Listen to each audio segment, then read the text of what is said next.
Good day mga ka-ISP! Welcome sa ating YouTube channel. So ito po ang ating video demonstration sa ating ginawang web application na tinatawag nating ISFI or the Internet Service Providers Financial Assistance. So ito po ay para sa mga Internet Service Providers or Internet Companies para may manage nila ang kanilang client payments, past payment records, monthly expenses, monthly collections, and other financial activities. So, binabawasan po nito ang mga mahahabang paperworks at mga mano-manong pag-record sa loob ng isang internet company.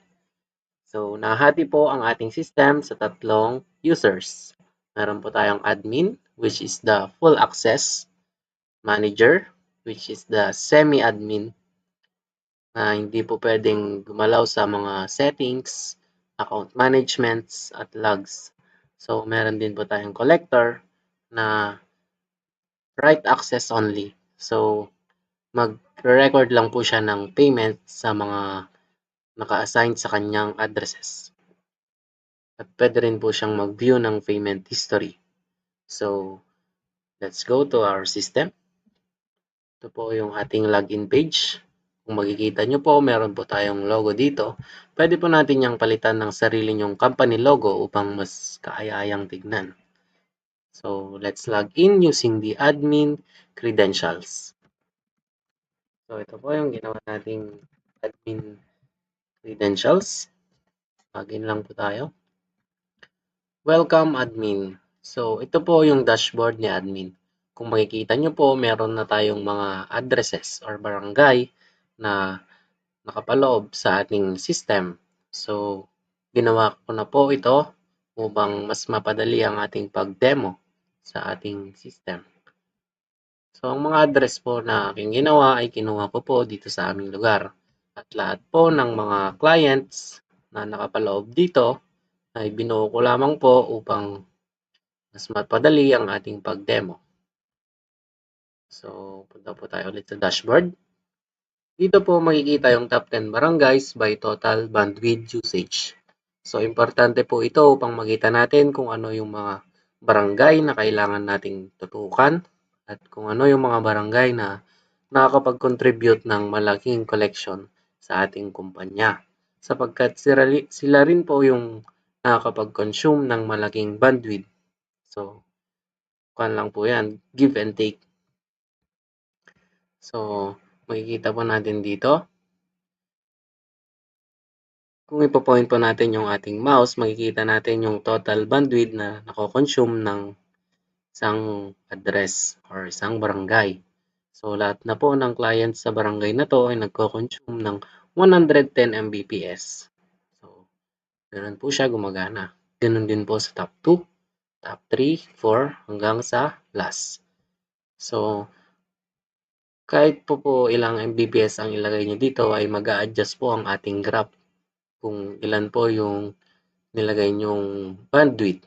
So, for example, gagawa po tayo ng address. For example, papasukin po natin ang barangay Mactan. At address, so yan, barangay Mactan. Pagpalagay po natin nakalatag na tayo dyan at meron nang magpapa-install. For example, nagpa-install po ang Mactan State University. So, select lang po ng address yung ginawa po natin, Barangay Mactan. Then, syempre yan po isang university. For example po, ang lalagay natin monthly bill nila is 5,000. Then, lagay po natin yung contact nila, isang contact na lang po yan. And then, nag-avail po sila ng 200 Mbps. So, lagay po natin kung kailan na-install. For example, 08 August 30, 2025. Yan, add client. So, punta po tayo sa dashboard. Makikita nyo po si Barangay Mactan na po yung number 1.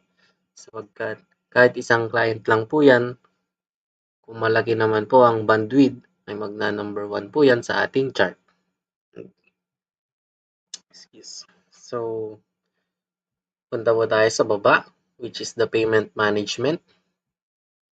Dito po, ma-manage ng isang admin or manager ang pag-record ng payment kung meron pong mga nagwo-walk-in sa ating office.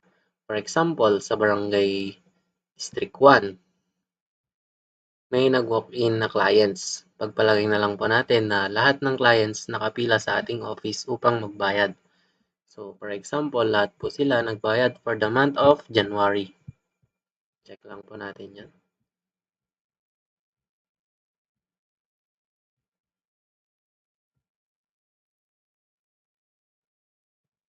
So, ayan. Save payment.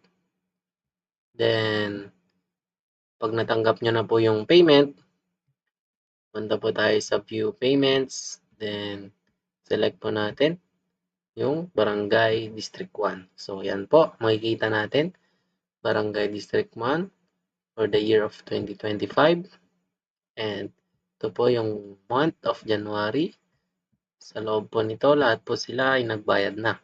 So, dito po makikita natin yung date kung kailan natin ginawa or kailan natin na-record yung kanilang payments. So, August 13, 2025 tayo nag-record. Kaya naman po, ito rin yung makikita natin sa kanilang box for the month of January. So, next po. Sa baba po ng payment management is meron pong registered roles, managers and collectors. So, dito po sa manager, kung tagal po natin kanina, yan po yung semi-admin. So, yung collector naman po is yung taga-record din ng payment sa field. So, for example, dito po sa Barangay District 2, due date na po ng Barangay District 2 at kailangan ng singilin ang kanilang month of January. So, wala pa pong nag-walk-in. So, kailangan po nating mag-assign ng collector sa barangay na yan. So, mag-a-assign po tayo, magre-register po tayo ng roles. Ang re-register po natin is si collector. So, for example, name ng collector natin is si Juan de la Cruz. Si Juan de la Cruz po ang magsisingil sa Barangay District 2. So, bigyan lang po natin siya ng password. Ayan. Kung ano po yung ginawa nating username niya, yun na rin po yung pangalan niya at yun na rin po yung gagamitin niyang credentials sa pag-login bilang isang collector. So, register po natin. Then, pagpalagay po natin na ito po yung device ni collector. So, pwede pong cellphone, tablet, laptop, or kahit ano pong gadget. Responsive naman po ang ating web application sa kahit anong gadget. So, let's log in using the collector credential. So, ayan. Ito na po yung collector panel. So, ayan po si Barangay District 2. Ito na po yung mga clients na sisingilin ni Juan de la Cruz. So, titignan niyo po sa history, wala pang payments. Ayan, lahat po yan, wala pong payments yan. So, sa pag-record po ng payment, click lang po, punta lang po sa action, click ang record payment, then check natin yung box ng January. So, yan po ang gagawin ni collector upang makapag-record siya ng payment.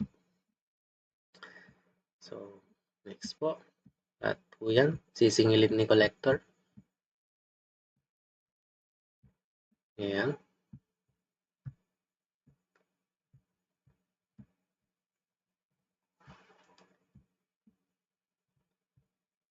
Ayan po.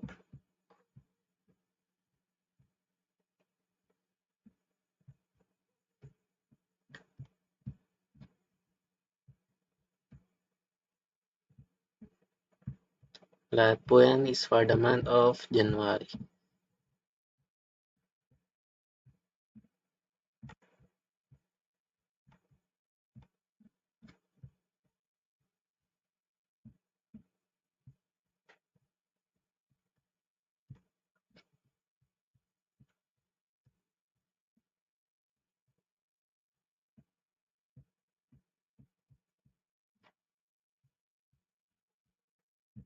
So, yun.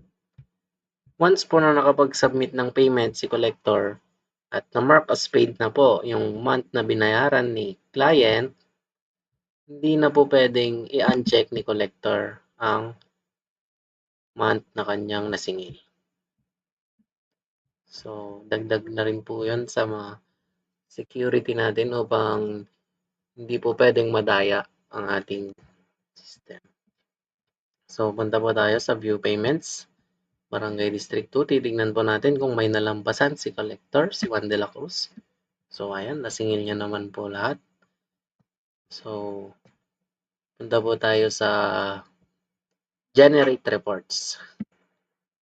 So, ayan po. Select po natin month of January, year 2025. Apply filter. So, ayun, makikita po natin yung monthly collection. Lahat po ng nagbayad noong January 2025. So, lahat na po ng address nandito na po. Ayan, District 2. District 1 at District 2 lang po yung nandito sapagkat yun lang po ang nasingil natin. Yung mga nag-walk-in at yung mga nagpasingil sa kanilang lugar. So, lahat po yan nakabayad na. So, sa baba po ng monthly collection, meron pong monthly expenses. So, ito, nakagawa tayo ng expenses kanina. Hindi, nung January. So, delete muna natin to para makita nyo kung paano ginawa. So, ito, maglalagay tayo ng expenses for the month of January.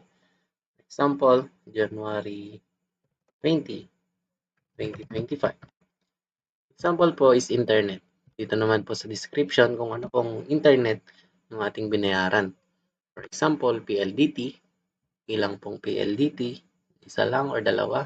So, isa lang po muna yung lalagay natin. Then, kung magkano po. For example, 10,000. Sample lang po ito. And kung yung payment method po natin, kung paano natin siya binayaran. For example, GCash or e-wallet. Then, sa remarks naman po, lagay lang po natin dito, ISP. Optional naman po yan. Yun. So, makikita po natin, dito na po yung ating unang expenses for the month of January. Then, mag-add po tayo ulit. For example, same date. Next naman po natin is yung salary. For example, yung tao po natin na si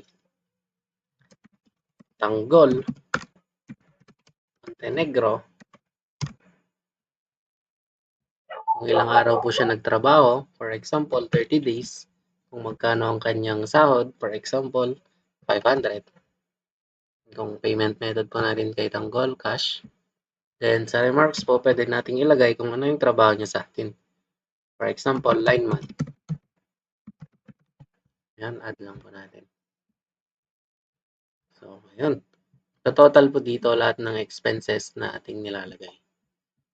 So, ganun rin po sa ating monthly collection. Magto-total po yan sa baba kung magkano na po yung nasisingil natin. So, yan po. Mag-add pa po tayo ng isa.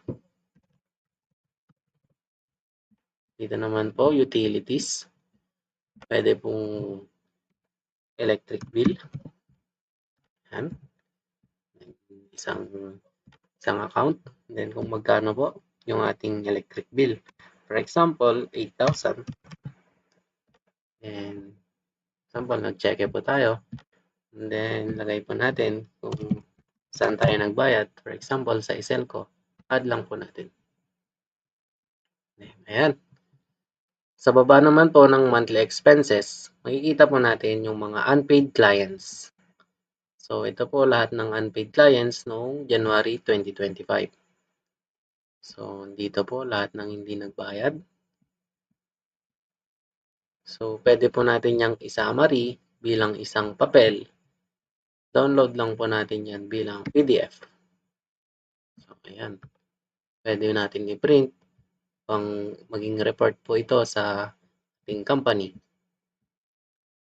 So, dito po makikita lahat ng hindi nagbayad no January 2025 at meron din pong total amount.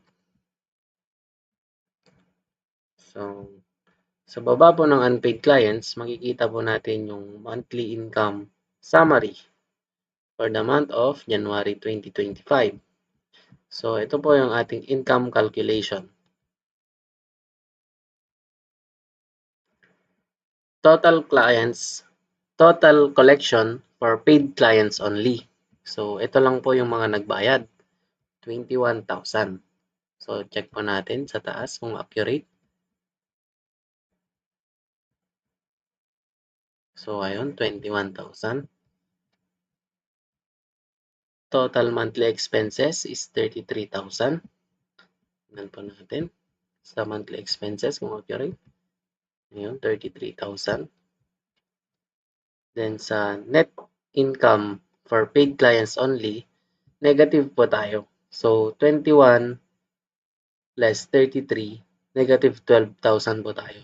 So, abonado pa po tayo dahil konti lang yung nasingil natin pero ang laki ng expenses natin. Pero kung co-compute po natin yung potential collection, ito na po kapag nagbayad yung mga unpaid, pagsasamahin natin sa paid clients at yung unpaid clients, meron po tayong kabuuan collection na 88,000. So, let's calculate. Ito po, 67,000 yung unpaid. Yan, 67,000 po yung unpaid.